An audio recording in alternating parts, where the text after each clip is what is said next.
रातिया में करवट फेरी कोई जाला बिहनवा पिया सपनवा रे भैलना। रातिया में करवट फेरी कोई जाला बिहनवा पिया सपनवा रे भैलना। हमारे टिकुली के कारणवा पिया तेरा सुनवा रे भैलना।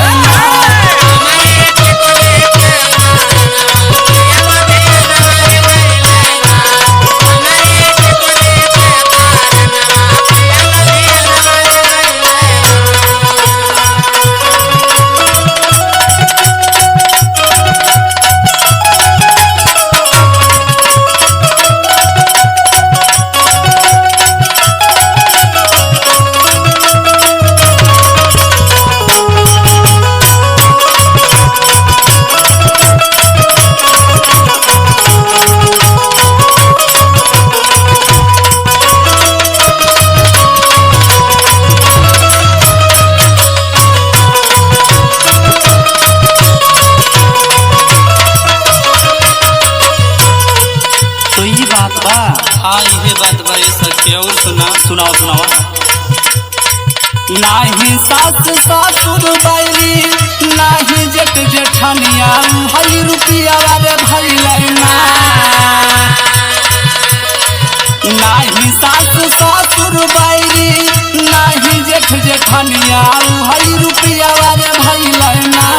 हमारे पिया के दुश्मनवा हई रुपिया रे भैलना।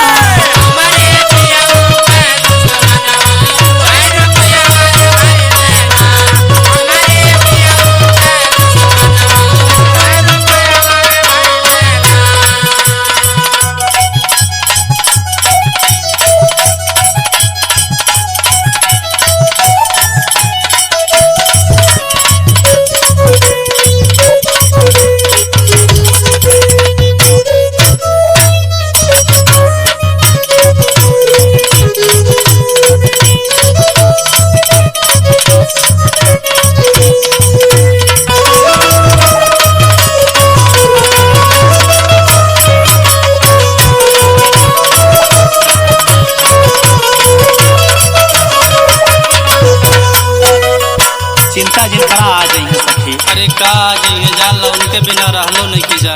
और सुनावा ला सुना।